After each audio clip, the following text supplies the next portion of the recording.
Corporation case, R period, tilde 385, tilde 460, tilde 312, U period S period. Operation Toilet Flush and History of the Federal Postal Court.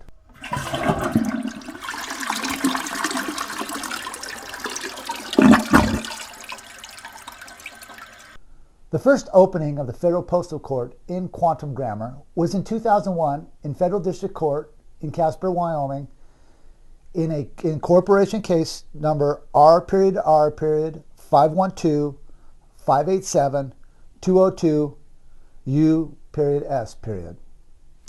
And in that case, the mechanics of being a judge was performed by me, Postmaster Russell-J. Gould, where the clerk of court as the port authority joined me on contract to establish a judgment, an order, a command. And that command, because the clerk of the courts is the port authority as postmaster, when the clerk joined the estate of the charter vessel claim contract, the clerk and claimant became two postmasters in joinder of the contract. And the contract was then banked by me within the 45-day trust moratorium in the establishment of the Global Postal Union in Bern, Switzerland. And in my banking of the judgment, the port authority at the Universal Postal Union complied with banking the contract and the disqualification of the fictitious grammar charts of the Universal Postal Union. The banking was done in July of 2001, and the judgments were made in June of 2001. Thus, I complied with the 45-day trust moratorium, maintaining the rules of the continuance of evidence, which is the number one job of the contract, is that the rules of the continuance of the evidence must be maintained at all times.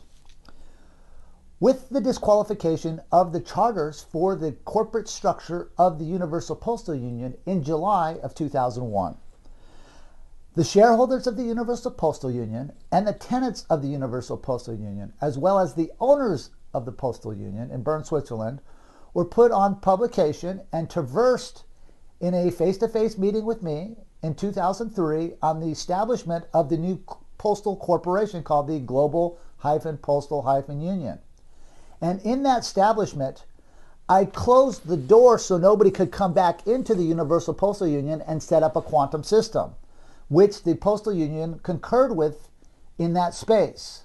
Basically, I built a system that could not be forged, that could not be monopolized by someone else because they were not the creator of the quantum system. And therefore, Operation Toilet Flush, flushing the turds right out of the quantum system and flushing the Universal Postal Union down the drain. So the turds can't come back into the postal system and try to reauthorize a system that was already established. Because they lack the knowledge of a judgment, they lack the protocols of the flag, they lack the mechanics of the quantum grammar system. Therefore, it's a copyrighted material, the quantum postal system as well as the quantum postal court, which is known as the Federal Postal Court. With my syntaxing of the charter for the Universal Postal Union, it nullified the authorization for the Universal Postal Union to enter into contract with anyone since the year 2001. At the meeting in 2003, it was certified by the Postal Union employees that were at the meeting in Bern, Switzerland on June 18th of 2003. The certification was the proof that the Universal Postal Union's charters were fraud. Certification is the verification of the charters for the Universal Postal Union to be in fictitious grammar, which means they modified their nouns with adverbs, adjectives, and pronouns, creating pronouns and verbs. Creating a condition of state, a fiction, something, a babble of something that does not exist. For all the dumbasses of the world who think that there's a banking system, who think that there's presidents, it is just not. It is martial law, and the theater of martial law is controlled by might makes right. So you better be correct when you bring your might make right, or you're going to get flushed in the Operation Toilet Flush.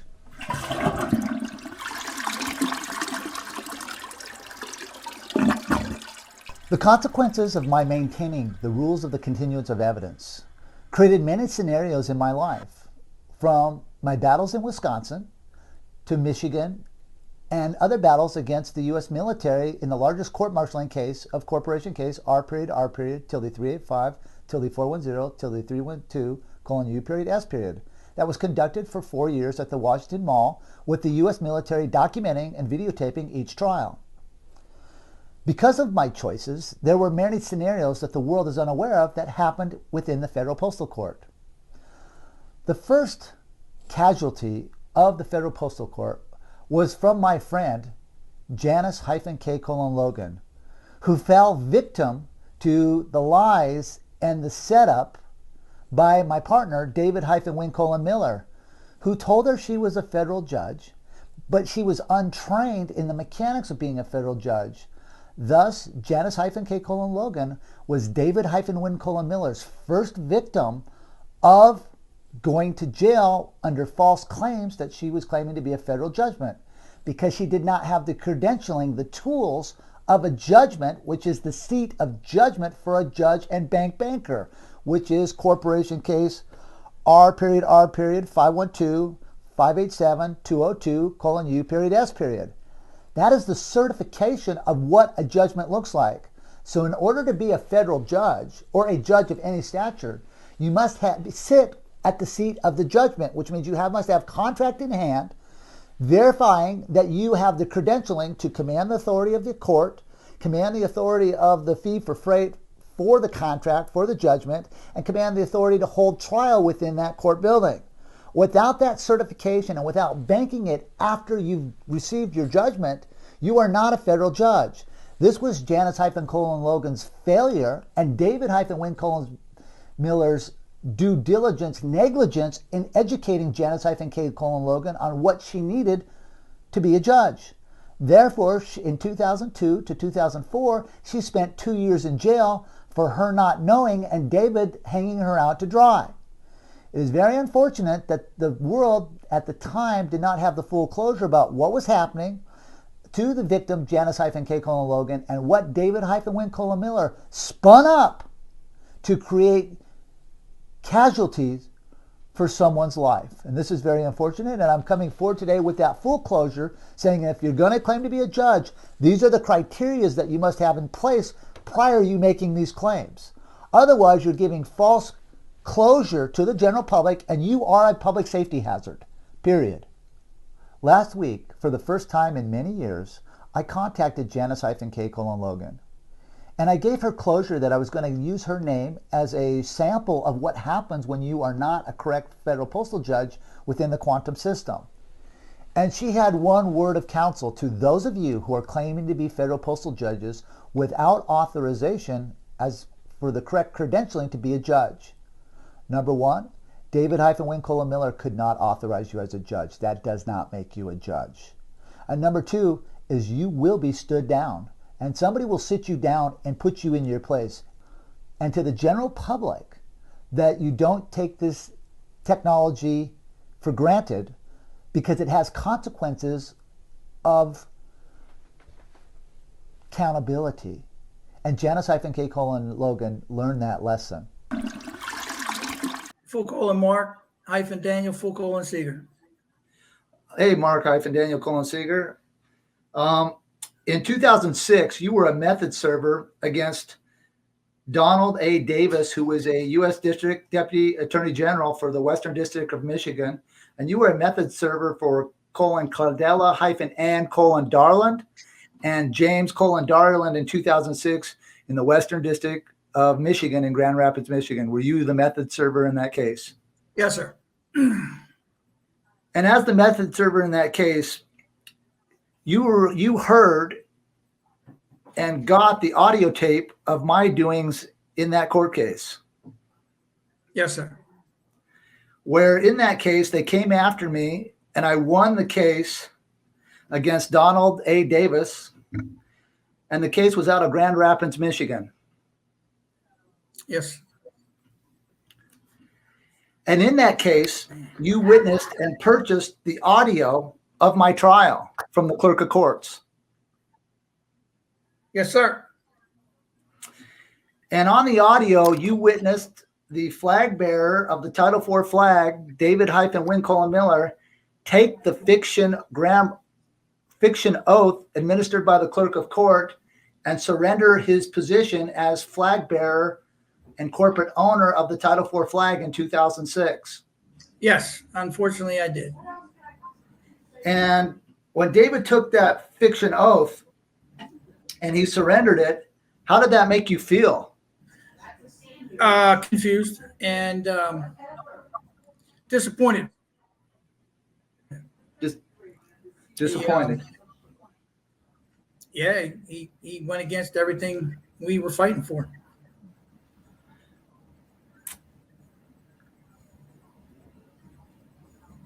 Did others in the community, and there were quite a few coming on board at that time, when they heard the audio, did the movement of the quantum grammar lose steam at that point because of Dave's surrendering of the Title IV flag? I believe so, because they didn't understand why he did it. They didn't understand the consequences of what he did, and they're working so hard to try to make something work, and then you get this, and to make that a whole lot of stuff. Yeah, when he surrendered, others lost a lot of respect for David-Win Miller and what we were doing at the time in the grammar. Completely. Yeah. How did it make you feel about me keeping my word and not surrendering the Title IV flag? Oh, there was no doubt in my mind that was going to happen. Because you have strong convictions and everybody knows it. You do what you say you're going to do.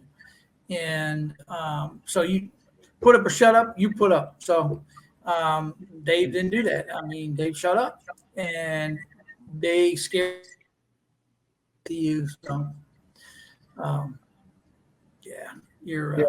They scared Dave pretty bad. Yeah. Just out of curiosity, did you know Janice-K. Logan? Yes. She was an appointed judge by David-Win Miller, and in knowing her, she lacked knowledge of her position. But did David hang her out to dry and cause her to go to jail for a number of years? I believe so. He should have never done that. That was just a shame. I'm just bummed about that. Should never happen. She was Janice-K. Logan was a very brave woman. Would you say that that's a true statement? Oh my gosh, yeah. Yeah, you can't argue that. Never. You can never argue that. Yeah, she may not have had the knowledge because of what David did to her, yep. But she was very brave. Yep. And she also did what she said. She was a woman of her word. Yep, she was. What would you say to the fact that David-Win Miller authorized people after he surrendered? What would you say to the people following those people? No, look, if you're going to go down this road, then you better be prepared for everything, okay? And if you're not, then you do what David-Win Miller did. And it was just wrong when he taught so many people to do the right thing. And then, when the time came and you had all the stuff started hitting the fan, he backed out, which was, cowardly.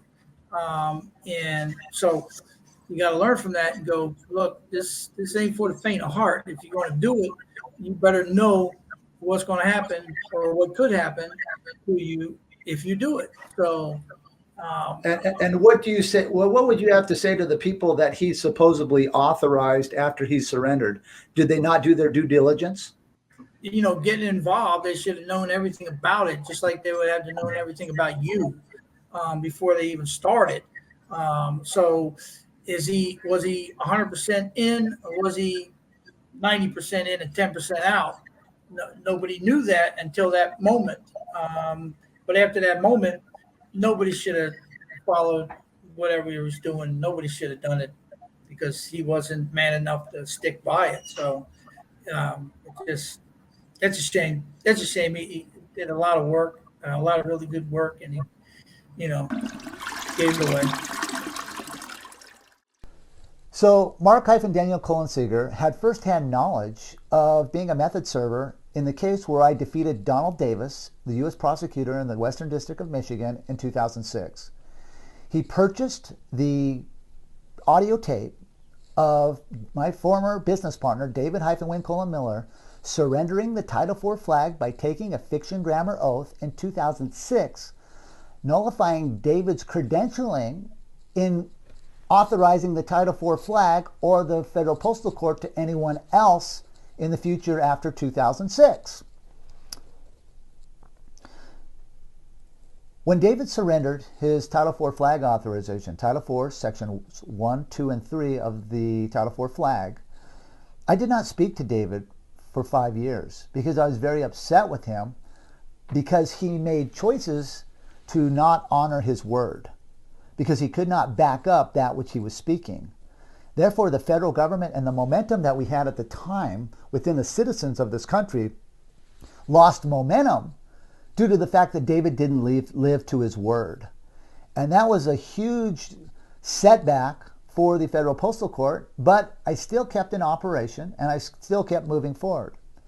In 2009, 2010, I was approached by David-Win-Colin-Miller again, who brought a technology to me that he said was going to help the world, and it was the syntaxing of the mortgages. And I looked at those cases and I got involved in those cases, and we were in way over our heads because the banks were still using might versus right. The courts were still corrupt, using fraudulent authorities, making assumptions and presumptions and false conclusions, establishing collusion against the citizenry. I ended up in the U.S. Maritime Court in Washington, D.C., where the Maritime Court sent me an Illuminati stamp as their file stamp. And I took that stamp to the U.S. Department of Engraving for the U.S. Treasury Department in Philadelphia, Pennsylvania. The engraving department has the records for the file stamps for the federal government, where the Treasury agents and I got in the books for the engraving for embossed seals for the U.S. government to look for the seal that the U.S. Maritime Court had sent me to verify what jurisdiction it was coming from, because we couldn't tell. And the U.S. Treasury agents told me that this is not a certified seal from the U.S. government, and that I had stumbled onto a private club of judges functioning as a rogue agency, and they warned me to be cautious. So after further looking at the seal, we put a mirror up to it and looked at it backwards. And as we did that, looked at the seal in the mirror, it had the words Benjamin Franklin Postal Court. And since I was in Philadelphia at the time, I went to the Benjamin Franklin Post Office. And this was in December of 2012. On December 20th of 2012, I got the U.S. Postal Service and the Benjamin Franklin Post Office to authorize me to go into the bank book drafts of Benjamin Franklin, open up the glass casing, unlock the bank books of the federal government and the Benjamin Franklin postal mechanics stemming from the founding positions of the former United States and the United States of America, where I read his bank drafts where he had borrowed 1.6 million francs from France on July 1st, 1775. For those of you researchers out there, please go to the Benjamin Franklin Post Office, show your knowledge, get them to open the books, and read it for yourself. Federal government and the money, when you follow the money for the federal government and the First Continental Congress, it will take you to July 1st, 1775, the first day of government. Nothing becomes law for 1 year, 1 day, and there's 3-day rescission, which will take you to July 4th, 1776, the day they could enter into contract. So because of that, the Benjamin Franklin did not give full closure, to my knowledge, to the founding fathers who authorized the Constitution and the Bill of Rights from 1776, and he lumped the fee for freight for the money that he borrowed into the note, creating a bankruptcy, creating a debt for those who engaged in contract on July 4th, 1776. So you had debtors engaging in contract saying, how can a debtor engage in contract for free people? This is an oxymoron. This was part of a bankruptcy ruse that ended in 1999 when you trace back the trails. Because of my dealings with the Benjamin Franklin Postal Court, I made a deal with David-Win Miller. Because he had surrendered the flag in 2006, my deal with David-Win Miller is that he could no longer authorize anyone to function in the Federal Postal Court that I had found and that we were going to come on board as joint creators of. Because of his surrendering of the flag, of Title IV flag, sections 1, 2, and 3 in Grand Rapids, Michigan in 2006. He agreed to the terms of the contract that he would not authorize anyone to join the Federal Postal Court and that he would not engage in contract unless I was on the contract, specifically because he did not have flag authorization to move contract since 2006. If he's on contract with me, had authorization because I was the flag holder, I was the bearer of the flag. He had authorization to be on those contracts. Any other contract that he authorized on his own was false and misleading to the general public because they did not know that he had surrendered the flag in 2006. For those of you who want to witness that, please contact Grand Rapids, Michigan's U.S. District Courts and get the audio of David-Win Miller surrendering the flag. Monty-Edwin of the Mueller. I'm looking at David bringing you on board in 2010 as a judge, but he didn't have the credentialing to do that, right? Because he had already surrendered the flag in 2006 in Grand Rapids, Michigan in federal court. So I'm looking at it from a different perspective than you and everyone else. And when you saw, the evidence when you came to see me in 2010 in Steamboat, Colorado, you saw him signing his name in fiction. I mean, I was blown away. How did that make you feel when he was lying? I was absolutely blown away because then it had to mean to me, if he could do something like that once, how many more times has he done this? To me. Yeah. And from my perspective, before you got involved, there was a woman, her name was Janice-K. Logan, and he tricked her into the same scenarios as you, where he gave you a limited education, but he did not give you the credentialing and the knowledge to carry out the task of what you were claiming. So back to you sitting on with David, what came to your mind when you became cognizant that you needed to stop and correct this lie that he had purported upon you, where he had you into a position claiming to be a federal judge? It means that I had to have conversations with you because you were the only one that was going to give me the answers I sought, provided I asked the correct question. That's a fact. You did. Once you figured out how to ask the correct questions, at that point, I concurred that maybe you and I should have a face-to-face sit-down because I wanted to know the volition of who this guy was, Monty-Edwin Mueller. And you flew out to see me in Colorado, and we had a serious conversation, several of them. And upon that, you were like, you know what? I need to nip this in the bud. Let's drive to Wisconsin. And we rented a car and we talked. You had a lot of questions. I was new to you, right?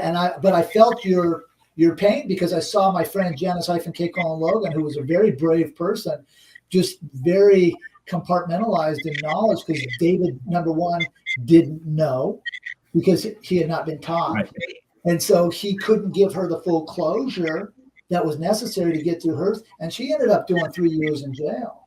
And that was and really harmed her family on the same claims that you were making. And you told me you were a family man, and I didn't really want to see you and your family have to go through what Janice had to go through because that was very difficult on their family.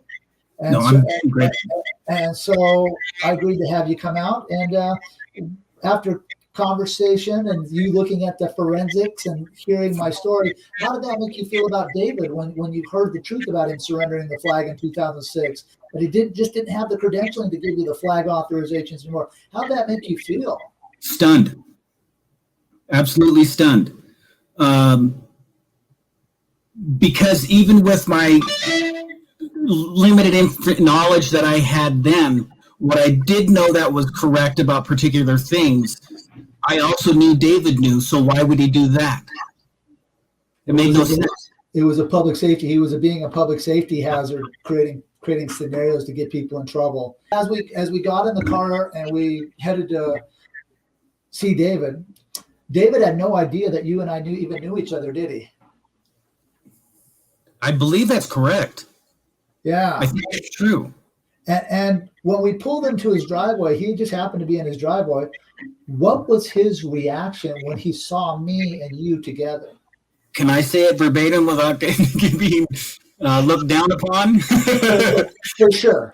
So we pulled up. David didn't know that I was coming. He certainly knew that Russell was coming. But when he walked up to the passenger side of the car to see who was there, and he saw it was me, and no BS, he went, "Oh fuck," and ran into the house, just bolted. Yeah. And Russell and I looked at each other and went, "Whoa." I started laughing because I already knew that David was a surrenderer of the flag and a coward to the country. I knew where he was at, but I wanted to see it face to face. To me, that was priceless. And I wanted to see how you, because you had made claims in the federal judicial system, and I'm chief judge, so I had to see how you conducted yourself through the continuance of the evidence and how you prepared your recovery case and claim with David Wynn Colin Miller not telling you the truth. And I keep in my mind, you ran on the door and like, you lied to me, and I was watching you run in, and I just let you go do your thing for a bit. And I just kind of sat outside because I wanted you to talk. And so what would that conversation look like for you? The conversation was David kind of avoiding things. I mean, he didn't, because if he really wanted to know, he would have said, "Well, what did Russell tell you? What did you ask Russell?" It wasn't like that. His response to it essentially, well, there was another part of the argument, and that was about the lawsuits being stolen. And I believe you know what I'm talking about. I do. He gave me closure on what he said what happened there. The additional argument with David was, how could you let them be stolen? If you're the chief federal postal judge, you control it or navigate it. And his answer back to me was a threat, in that he says you can't hurt me or harm me. He says the worst thing to happen in this world is not death, it's to never have existed. And that's what he told me. So it was a direct threat to you because you were exposing him to be a liar. But it wasn't the last one either. No. As we learn here from, I was just curious because I'm watching this, and you know what, Monty, to be honest with you, when I met you, I was a little taken back that you reached out to me, because I was a little upset that you were calling yourself a federal judge. If you keep in mind, I'm like, and when I showed you why you weren't, the things that David didn't show you, I saw a real want in your eye for the truth. Right? You can't fake that. You were just simply wanting full closure and the truth to how you got yourself tricked into a position by David Wynn Colin Miller. And that really, I thought long and hard about it, and I didn't want you to end up in jail. I didn't even hardly know you. But I knew I was cognizant of your capacity to syntax, and you demonstrated your capacity on the fundamentals of the parsing syntax grammar to comprehend what makes an adverb, what makes an adjective, what makes a verb, what makes a pronoun. You got it. I mean, you were a very good syntaxer, so I was knowledgeable that you had spent a considerable amount of time learning that, because that just doesn't happen overnight. At that time, there's more improvements, and there's people teaching now that have gotten better and better at it. But at the time of when I built this program of the quantum system, there was not a lot of teaching, because it was all firsthand application in the middle of the courtrooms to prove to myself, number one, that this venue is, and the mechanics that made it built is what I had been working on for. And when you saw my work, you were quite taken back, if I recall. You were like, "Whoa!"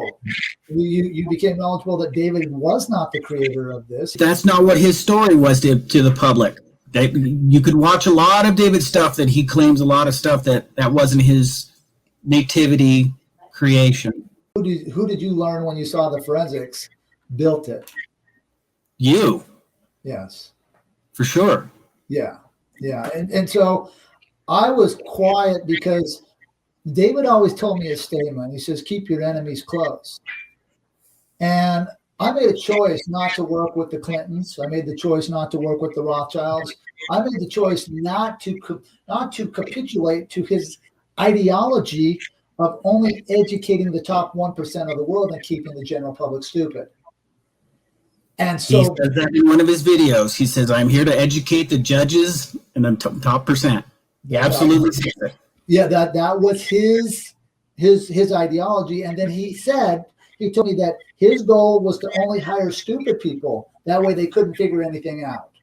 And so as we get further along down in the next segment here, we will take a look at some of his hiring techniques and what you and I ran into under corporate, because, I did concur, because I did give you the knowledge of the mechanics of what it took to be a federal postal judge and how that works. That number one, you had a good heart and you were willing to call David on the carpet because David he wasn't being held accountable. Like he says, he was trying to make people be erased, right? Yeah. To you, and you didn't fold to them. So for that, I give you a lot of credentials, and I liked you because you had the courage to do that. So thank you, sir.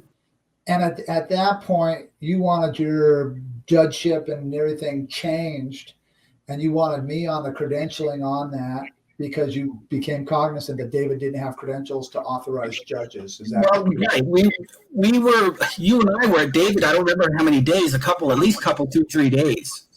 Yes. And there was other things that were being worked on, and yes, that's when that came up. And you and I did paperwork after that. I don't recall whether we did it at David's or not. I think we did do it at David's. And I think we did. I know there was paperwork going. Yeah, that was what we were working on, because the oath that you had taken, David had authorized, and you were telling Dave you didn't have the credentials to authorize this. And so we came on under 3-judge panel, you, I, and him, because David did have judge knowledge, no doubt. He was just selective on keeping whoever he hired dumbed down, right? Because that way you could only get into the court and prolong cases and keep his tech. It was a way for him to advertise his technology because nobody was getting any solutions, right? And so you'd have to stay in court. Meanwhile, the grammar would get looked at by people, and that was his way to advertise back then, because the internet wasn't what it was to this day. Yeah, right. It was a totally different space as far as getting the word out. Now we have all these wrong leaders who've been spun up by David, who are entering into the theater, and that's a catastrophe to watch their foolishness, because they were very slothful in their due diligence about who David was and who he wasn't, right? Because David kept that hid so well, because the internet wasn't the same. And I didn't speak out about it because I was keeping my enemies close. And I identified David as the enemy of mankind because of the volition of a habitual condition to put people in harm's way. So, yes. So upon that, we struck a friendship, you and I, and we kept David in the mix. And in that, I had a contract in a concurrence with David that he couldn't hire any more people. Because and you ran into that as David went out and he hired a woman by the name of Cheryl-Sue Marshall, Leighton-Lionel Ward, and Alan Cobra, and those people. Mark Allen Mark-Allen Corba. Corba, that's it. And those 3 people were putting themselves in harm's way, and you and I became knowledgeable of this. And in 2014, you and I stopped and corrected, and we sent in a hold harmless to those 3 people because they lacked knowledge of their positions. And let's talk a little bit about that. On the hold harmless, we sent it to Leighton first. And what was Leighton's, first of all, what did David say about Leighton at his house, about Leighton going to jail for all the wrongs he did? Well, kind of putting the horse before the cart on that time-wise, but David, in order to get Russell and I to sign off on the paperwork, said that Leighton had knowledge for his position as a Federal-Postal-Court-clerk. Correct. Russell and I got on the phone with them because David said, call him up, talk to him. We said, okay. So we called him up and concluded that they didn't know their position. Correct. That's when, following that, was when the hold harmless was like, we got to do a hold harmless with these guys. Yes. Leighton, Leighton, -Rhino, Ward didn't bat an eye and jumped on it immediately. He had no problems autographing it. Yeah. Cheryl, Cheryl, I don't know her full name. Sue Marshall. Thank you. Wouldn't autograph it, and neither would Mark. And did they say why?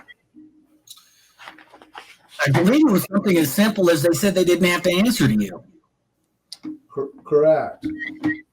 That's what I recall. And I had a conversation with David that they're clerks, and they were making a judicial determination as clerks. Correct. All they can do is take the paperwork, autograph it, and send it back. Correct. They didn't even know their own jobs. That's how pathetic David hired. Upon that, we sent those to Cheryl and Mark. And what did David do? David took them all and said, well, they're not going to sign. She's not going to sign. So he jumped on board a vessel where he was not ship's company and autographed. He was not party to the ship's company, and he trespassed aboard a vessel. And at that point, I'm stopping and correcting. I comprehend that David's trying to come under a document contract claim 53E master's license of the former Federal Rules of Civil Procedure, because I had been through the mechanics in the federal judicial system with federal judges and state and county judges coming off the bench and sitting next to me, trying to function as my master, and I had to stop and correct them. So I comprehended precise what Dave was doing. However, because it was direct under a straight bill of lading, which David was not a party to, had to stop and correct David because he was trespassing aboard a vessel. It'd be like me taking a claim to life from somebody or you taking a claim to life from somebody that you didn't have a claim to life with and using their number on someone else's paperwork. It was totally buffoonery. It was total theft, and it's a total lie. Forgery. It's forgery. It's fraud. It's a number of things that David was guilty of. And so we're going to show this paperwork here and show our work on stopping and correcting Dave. And we started stopping and correcting Dave on March 21st, 2015, where we sent him the original claims of his trespass. And when you talked to him on the phone after he'd been served, what did he tell you? What it came down to is we were asking David to change those numbers and do it correct. And David answered back to me as I have a pocket full of numbers. Yes. Yeah. It's basically saying he's going to do whatever he wants. Yeah, he's going to do what he wants. Yeah. Not going to be correct. Just going to make up numbers, use other people's numbers, and try to fit a storyline, to fit a narrative that was false.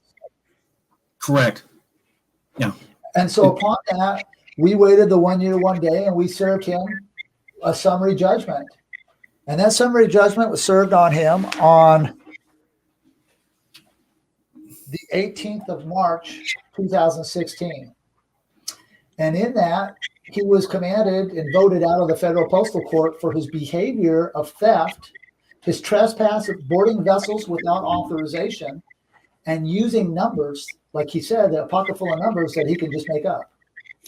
You know, I'd like to point something out interesting, and I'm sure I've mentioned it to you before, but the way we found it, was when you use an embossed stamp, you can't see it, right? It's a relief.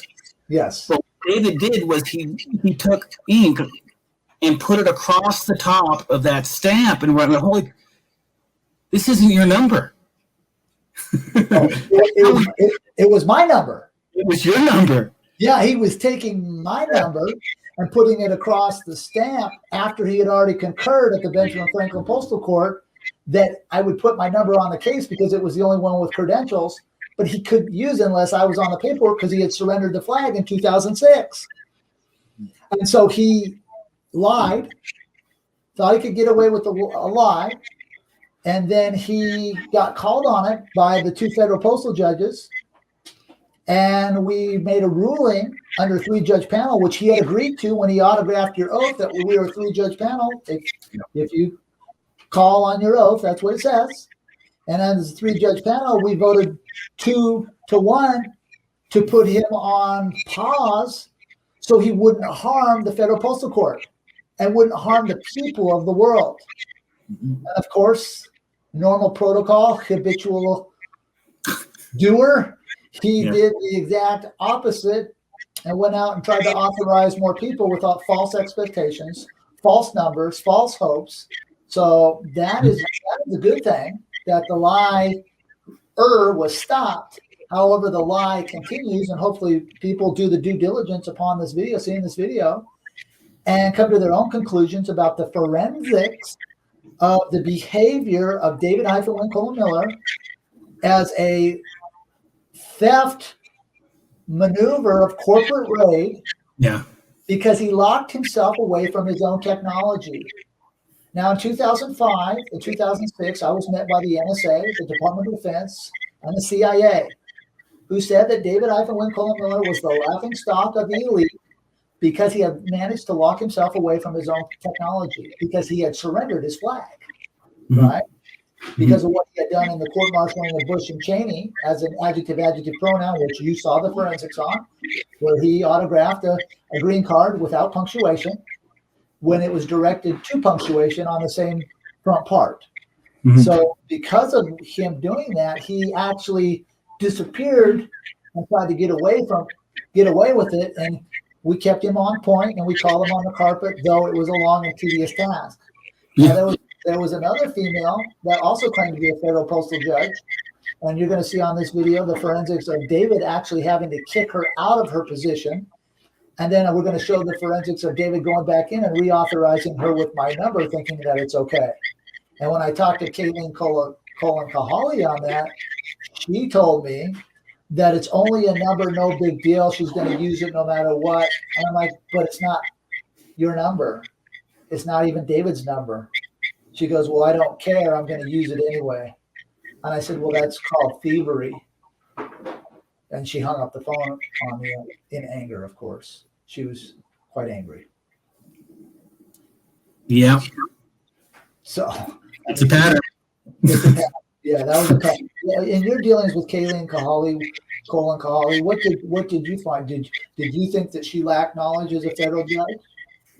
Yes, as well. What sticks out in my mind as well, that she's not hearing what she wants to hear. She is particularly belligerent, and communication breaks down when belligerence occurs. Yeah. Well, she's actually not been in too many court battles, and so she had not been tested. And I always tell people that it takes 12 years of every day being in and out of the courts that I will even consider someone to be a federal postal judge. But since the federal postal courts are closed, and they've been closed since 2016, or 2014 for David, because we were stopping and correcting, and under knowledge of his damages and his trespass, and since 2014, he did not have the credentialing to hire people. So it's unfortunate that he went out and violated his own grammar mechanics of being honest. Yeah. What do you think of the people that David spun up after he was kicked out? What do you think of their knowledge? I think that they don't know. I think that they think they know what they're talking about, and I've watched a lot of videos of Foucault and Krishan. He doesn't know what he's doing. His reasoning for what he's doing does not mechanically work. Just doesn't. I don't know. I mean, I don't know. He's just doing it wrong, and he's going to be harming a lot of people that decide to follow him because they're going to be, taught the same wrong. So it's just going to kind of grow and make more people. So it put people in a bad position, and they're not going to be able to figure their way out of it because they don't have a basis for getting out of it. No. Or base foundation. Yeah, that gentleman is being spun up and being safeguarded by the same people that tried to safeguard Dave from lying and getting away with his lies on planet Earth. But people are catching on to him, knowing that he has told a fable, knowing that he's doing it deliberate with a volition now at this point, because he knows it's a fable. With a volition, he is trying to damage people. And that's not what mankind needs right now. We need solutions. We need truth. We need closure. We need correct closure. Yeah. And upon correct closure, then people can make choices. And I really value people doing due diligence on our story and to look at the forensics for the facts of the correctness. Yeah. Yeah. For I concur. In 2013, at the time, I met David-Wayne Colin Miller's newest victim, Kayleen Colin Kahali, who he convinced was a federal postal judge. And like before and the others before, he wrong-led them into thinking, because they filed an oath without the correct credentialing of a judgment, that they were some kind of judge. And I went to meet Kayleen, and she was very upset when I informed her she was not a judge, and I gave her the technology to be a judge. I taught her how to do it because I wanted her to be successful. After giving her a year to function as a federal postal judge and looking at her performances, it just wasn't up to speed and up to snuff on what a federal postal judge is supposed to be. Therefore, David-Wayne Colin Miller and myself had to file documentation at the head post office in Honolulu, Hawaii, terminating her position as a federal postal judge. And we had to use my corporation numbers, which were the umbrella for the Federal Postal Court. And we had to terminate her from her position, and she was very upset about it. Within a couple of years, without my knowledge, David-Wayne Colin Miller went back to her Hawaii and reauthorized her with my number. And I called her on the phone and I asked her, "Hey, that's my number you're using. That's called identity theft. You can't do that." She says, "I don't care. It's only a number. I'm going to use it anyway." I says, "But that's thievery." And she hung up the phone. For the general public, I so value you to do your due diligence on these people. For these people have been spun up by my ex-business partner, David-Wayne Colin Miller, into a lying theater, thinking that they have a function and a position, which is just not true because they lack the credentialing to be in this position. Therefore, if they're telling you things and they're putting you and your cargo in position, you can be harvested, for they're not correct in the mechanics of how they're bringing themselves forward to the world. Wow. Wow. Talk about a residual of habitual public safety hazard, putting people in harm's way, even from the dead. Where you have this liar, this habitual public safety hazard, my ex-business partner, David-Wayne Colin Miller, spinning off people where people are getting in trouble, wrong leading people down venues to get people in trouble and harvesting people's things stolen. And he spins off this guy from Britain, a guy that's never been in a courtroom, a guy that takes for granted, thinks he has the copyrights of my flag, the one that I fought for. You have any clue what you're doing? The answer is no.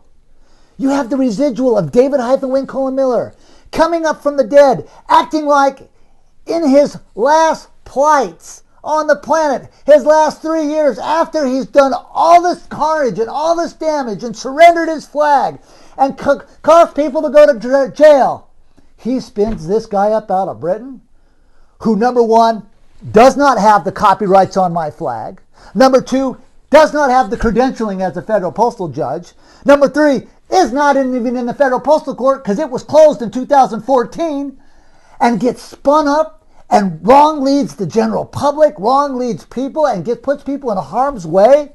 Are you kidding me? This is Operation Toilet Flush. You need to learn how to be a postal employee and join the post office as a postmaster.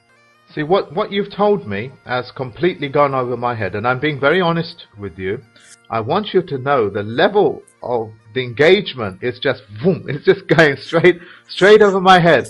I'm doing my best to concentrate on what you're saying, but this is a mechanism that I've never seen before. Some of them just cannot comprehend it, you know. Yes, I do. So, yeah, I definitely can do that. I can definitely get people to do this and engage you and get some sort of tutorage going on. Because it's like the blind leading the blind, you know. I am blind. I'm sorry, but I am blind. And there's people behind me and there's people in front of me and they're relying on me. But I am blind. You're not the residual of David Colin Miller because he surrendered. He was a coward. He did not have the testicular fortitude nor the knowledge of what it takes to be the man. And the federal government knows this. That's why I gave David Colin Miller the knowledge on how to order the courts open. And that's when he did it in Honolulu, Hawaii. And the World Court judges in November of 2001 that were on the phone with me and David out of The Hague, Netherlands, know that who the man is. The man that educated David Colin Miller on how to be a judge, and showed him how to open up the Federal-Postal Court, and how to be a player in the world. You're talking to the guy himself. And now the residual turd of David Colin Miller. And he's so sophisticated, and he's a judge, and he's going to tell you. He's created the quantum system. And he has the nerve to tell the general public and say that he's accountable for his action. You did not create the quantum system, charlatan, liar. What you've done is you are the spun up turd of something that's being flushed down the toilet. Like so many others were spun up by David Colin Miller. Leighton Lionel Award was one of the biggest buffoons that we've ever seen within the Federal Postal Court, who lacked knowledge of his position, lacked knowledge of his authorization, but was wise enough and smart enough to autograph a hold harmless with me, but though he did not comprehend what that meant for him. Because David Colin Miller spun this guy up, and this was a family man, a man with children, a man that was married. And this man is in jail right now for a long time because he did not have the credentialing and the knowledge to be in the position within the Federal Postal Court because the Federal Postal Court was closed. And David Colin Miller did not tell him the truth. And this is what you get. If you're not accountable for your actions, you live in a lie. And if you live in a lie, you will get flushed down the toilet. Look, David and I had a business connection. And in that business connection, we shared concepts with each other. We learned from each other. Hey, he was the only guy around that had the capacity to comprehend what I was building at the time. The general public did not want to learn. They were all laughing on Operation Mockingbird. I was being run down in every aspect of my life. And David, hell, he showed up. At least he showed up. Granted, his word was no good. Granted, he was not accountable for his actions. Granted, he put people in harm's way, and I'm sorry about that. However, I've come clean, and the Federal Postal Court's been closed since 2014. Period. And Dave was kicked out. Period. David knew it, he did not like it, and he did everything to be uncountable for his actions. The quantum system is about accountability, and it starts with me. And this is why I'm coming forward, giving you closure on Operation Toilet Flush and the history of the Federal Postal Court. But for the postmasters and the claimants and the sovereigns who are getting your claims of the life and are coming into the quantum system, we will hold the accountability to these charlatans, and we will show in Operation Toilet Flush that these charlatans are not who they say, and they will not be followed, and they will be flushed out and embarrassed on the global scene of public closure. Because the first rule of contract is transparency, knowledge, comprehension, and closure. Without that, you can't enter into contract. So I want to give you closure on why I said the Federal Postal Court's closed and why you have Federal Postal Court contracts. Because I am the author, creator of the Federal Postal Court, in my now space, I can open it for those specific cases. However, a new venue has been set up for you, which was established in 2005, that each one of you with claims to life with me will be getting shortly.